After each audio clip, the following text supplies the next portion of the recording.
नमस्कार दोस्तों, आज हम अपनी इस वीडियो में एग्जाम एनालिसिस करेंगे आरआरबी एनटीपीसी 2020 एग्जाम का। तो 17 जनवरी 2021 को जो पहली शिफ्ट रही है उसमें जो भी क्वेश्चन पूछे गए हैं आज हम उनको इस वीडियो में डिस्कस करेंगे। इससे पहले हमने आपको एक वीडियो और प्रोवाइड कराई थी 17 जनवरी फर्स्ट शिफ्ट की, तो बाकी और जो क्वेश्चन रह गए थे अब हम उनको इस वीडियो में डिस्कस करेंगे। तो अगर आपको वीडियो पसंद आए तो वीडियो को लाइक जरूर करें और साथ ही हमारे चैनल को भी सब्सक्राइब कर लें। तो चलिए स्टार्ट करते हैं वीडियो को, देखते हैं पहला क्वेश्चन क्या है।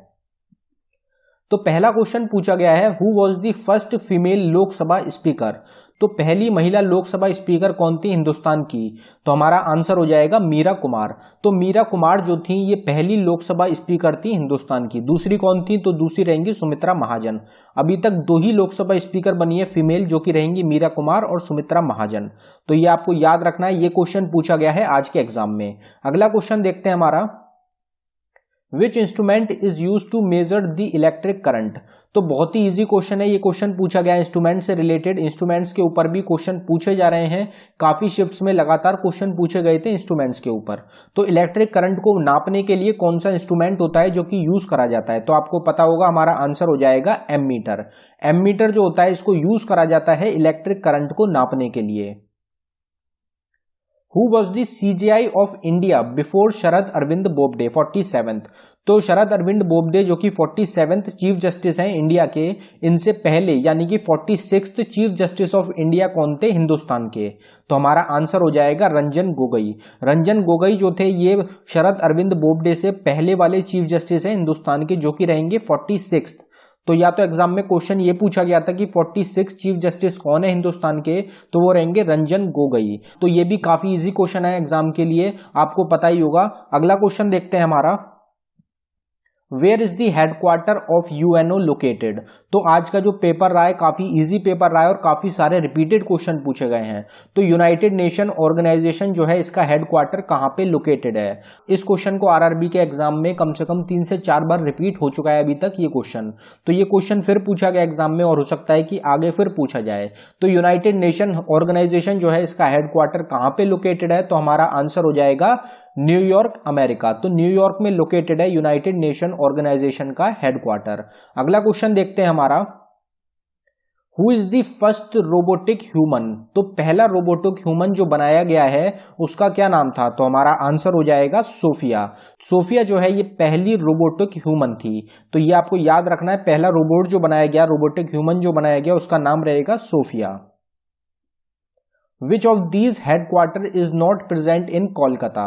तो आपसे एक क्वेश्चन पूछा गया था, आपको 4 ऑप्शन दिए गए थे और ये पूछा गया था कि इनमें से किसका हेडक्वार्टर कोलकाता में नहीं है। तो बाकी तीनों ऑप्शन जो थे उनका हेडक्वार्टर कोलकाता में लोकेटेड है, हमें ऑप्शन नहीं मिल पाए। लेकिन उसमें आपका जो चौथा ऑप्शन था वो था बार्क। बार्क की फुल फॉर्म होती है बाबा एटॉमिक रिसर्च सेंटर, जिसका हेडक्वार्टर है मुंबई, महाराष्ट्र में। तो इसका जो हेडक्वार्टर है मुंबई में है, तो कोलकाता में तो नहीं हो सकता। तो ये हमारा करेक्ट आंसर था। तो बार्क जो है बाबा एटॉमिक रिसर्च सेंटर, ये हमारा करेक्ट आंसर था इस क्वेश्चन का। अगला क्वेश्चन देखते हैं हमारा, which city is known as pearl city, या फिर सिटी ऑफ पर्ल। तो सिटी ऑफ पर्ल किसको कहा जाता है हिंदुस्तान में? तो हमारा आंसर हो जाएगा हैदराबाद। हैदराबाद जो सिटी है इंडिया की, इसको पर्ल सिटी के नाम से जाना जाता है। तो ये क्वेश्चन हम काफी बार डिस्कस कर चुके हैं, जो हमारी सेपरेट वीडियो थी निकनेम्स के ऊपर, उसमें ये क्वेश्चन हम काफी बार डिस्कस कर चुके थे। तो जितने भी टॉपिक्स हैं सबकी सेपरेट वीडियो हम ऑलरेडी प्रोवाइड करा चुके हैं आपको।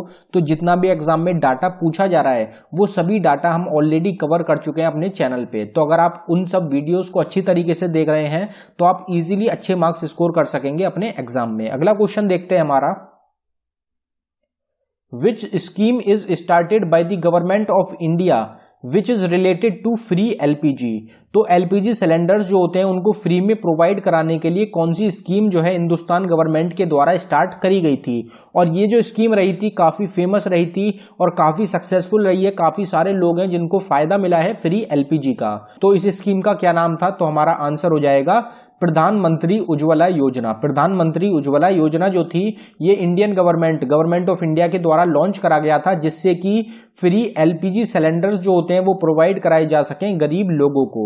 तो ये आपको याद रखना है। स्कीम्स के ऊपर भी लगातार एग्जाम्स में क्वेश्चन पूछे जा रहे हैं और हर शिफ्ट में स्कीम्स के ऊपर एक क्वेश्चन जरूर आ रहा है। तो स्कीम्स हो गई, इंटरनेशनल ऑर्गेनाइजेशंस हो गई, डेज हो गई, ये सब जो टॉपिक रहते हैं जो कि बार बार रिपीट हो रहे हैं, आप इनको अच्छी तरीके से तैयार कर लें, जिससे कि इनमें अगर आपसे कोई भी क्वेश्चन पूछा जाए तो वो आपका ना छूटे। अगला क्वेश्चन देखते हैं हमारा, आर्टिकल 72 इज रिलेटेड टू। तो एक ये क्वेश्चन पूछा गया कि आर्टिकल 72 जो होता है ये किस चीज से रिलेटेड होता है। तो ये रिलेटेड होता है pardoning power of president. President के पास जो पावर होती है किसी भी फैसले को बदलने की, वो होती है पार्डनिंग पावर ऑफ प्रेसिडेंट। इसके बारे में बताया गया है आर्टिकल 72 में। अगर कोई भी फैसला दिया गया है सुप्रीम कोर्ट के द्वारा या किसी भी कोर्ट के द्वारा या कहीं पर भी कोई फैसला हुआ है, अगर उसको बदलने चाहे तो प्रेसिडेंट उस चीज को बदल सकते हैं। ये पावर होती है प्रेसिडेंट के पास। तो ये बताया गया है आर्टिकल 72 में। अगला क्वेश्चन देखते हैं हमारा, चंद्रयान 2 वॉज लॉन्च्ड ऑन। तो हमने आपको कल ही बताया था कि चंद्रयान 2 के ऊपर भी जरूर क्वेश्चन पूछा जाएगा और ये क्वेश्चन पहले भी रिपीट हो चुका है। और अगर आपका आने वाली शिफ्टों में एग्जाम है तो बाकी और जो इसरो के द्वारा आगे मिशन लॉन्च होने वाले हैं या और जो मिशन लॉन्च हुए हैं इसरो के द्वारा, उनको भी आप अच्छी तरीके से पढ़ लें, उनके ऊपर भी एग्जाम में क्वेश्चन पूछा जा सकता है। तो चंद्रयान 2 जो लॉन्च करा गया था, ये करा गया था 22 जुलाई 2019। 22 जुलाई 2019 में लॉन्च करा गया था चंद्रयान 2 को। Which of the following is not a search engine. तो आपको एग्जाम में ये क्वेश्चन पूछा गया था, आपको ऑप्शन दिए गए थे और सर्च इंजन के बारे में पूछा था आपसे कि इनमें से कौन सा एक सर्च इंजन नहीं है। तो हमारा आंसर हो जाएगा इंस्टाग्राम। इंस्टाग्राम जो होता है ये एक सर्च इंजन नहीं है, ये एक सोशल मीडिया एप्लीकेशन है, तो इसको सर्च इंजन नहीं कह सकते हम। जो सर्च इंजन होता है वो होता है जैसे कि ब्राउजर्स जो होते हैं। तो ये आपको याद रखना है, आपका आंसर था इंस्टाग्राम। अगला क्वेश्चन देखते हैं हमारा, which is the longest national highway of India. तो इंडिया का सबसे बड़ा नेशनल हाईवे पूछा गया था। मुझे नहीं लगता इस क्वेश्चन को कोई भी गलत करके आया होगा। NH 44 नेशनल हाईवे 44 जो है ये इंडिया का सबसे बड़ा नेशनल हाईवे है। ये ज्यादातर आंसर हर किसी को पता होगा, काफी बार हम अपने चैनल पे डिस्कस भी कर चुके हैं। और ये कहां से कहां तक है, तो श्रीनगर जो है वहां से लेके कन्याकुमारी तक ये नेशनल हाईवे जो है ये बना हुआ है। तो ये इंडिया का सबसे बड़ा नेशनल हाईवे है। तो इतने इजी क्वेश्चन पूछे गए हैं आज के एग्जाम में, जो कि बिल्कुल बेसिक क्वेश्चंस होते हैं। तो आज का जो भी पेपर गया होगा वो लोगों का अच्छा गया होगा। 80+ अटेम्प्ट बताए गए हैं हमारे स्टूडेंट्स के द्वारा, जिन जिनसे हमने एनालिसिस के क्वेश्चन पूछे थे उन सबके 80+ अटेम्प्ट गए हैं आज की शिफ्ट में। अगला क्वेश्चन देखते हैं हमारा, who discovered the Indus valley civilisation. तो फिर एक बिल्कुल इजी क्वेश्चन, बेसिक क्वेश्चन पूछा गया कि इंडस वैली सिविलाइजेशन की खोज किसके द्वारा करी गई। तो हमारा आंसर हो जाएगा Dayaram Sahni.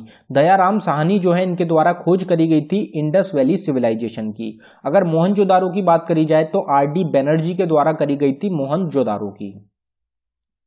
United nation university is located in.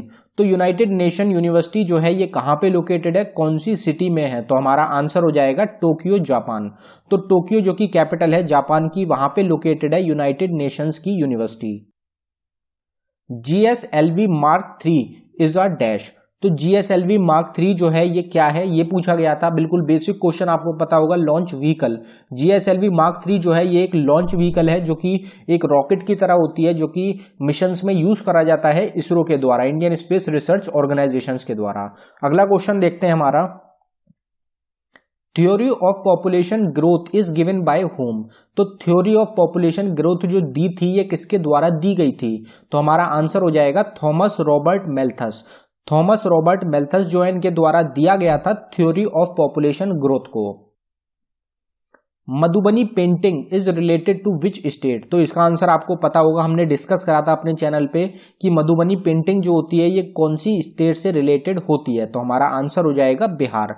तो इंडिया में जो बिहार स्टेट है यहां से रिलेटेड होती है Madhubani painting. Data can be transferred from a computer device with the help of. तो अगर कोई कंप्यूटर है हमारे पास, जो पीसी होते हैं या फिर लैपटॉप्स होते हैं, अगर उससे डाटा को ट्रांसफर करना होता है तो हम किस चीज का यूज करते हैं। तो यहाँ पे आपको 4 ऑप्शन दिए गए थे, उसमें से आपका एक ऑप्शन था यूएसबी। यूएसबी जो होती है ये डाटा ट्रांसफर के लिए यूज करी जाती है, तो आपका ये करेक्ट आंसर था। यूएसबी की मदद से हम डाटा ट्रांसफर कर सकते हैं कंप्यूटर से किसी और डिवाइस में। तो ये आपको याद रखना है, एक्सटर्नल डिवाइस होती है यूएसबी, जो कि यूज करी जाती है ट्रांसफर के लिए। तो दोस्तों ये था हमारी वीडियो का आखिरी क्वेश्चन। अगर आपको हमारी वीडियो पसंद आई हो तो वीडियो को लाइक जरूर करें और साथ ही हमारे चैनल को भी सब्सक्राइब कर लें। और दोस्तों डिस्क्रिप्शन में हमने आपको 3 प्लेलिस्ट के लिंक प्रोवाइड कराए हैं, जो कि आपके एग्जाम के लिए मोस्ट इंपॉर्टेंट रहेंगे। आज 40 के 40 क्वेश्चन जो आपके एग्जाम में पूछे गए हैं वो सभी हम पहले डिस्कस कर चुके हैं। तो एक भी क्वेश्चन ऐसा नहीं था जो कि हमारा पढ़ाया हुआ नहीं हो आज की शिफ्ट में। तो वो जो प्लेलिस्ट रहेंगी सभी इंपॉर्टेंट रहेंगी। और दोस्तों जो एनालिसिस की हम वीडियो प्रोवाइड करा रहे हैं, उन सबको एनालिसिस को एक जगह प्रोवाइड कराने के लिए हमने उसकी भी एक प्लेलिस्ट बना दी है, जहां पे आपको सारी एनालिसिस की सेपरेट वीडियो एक जगह मिल जाएंगी।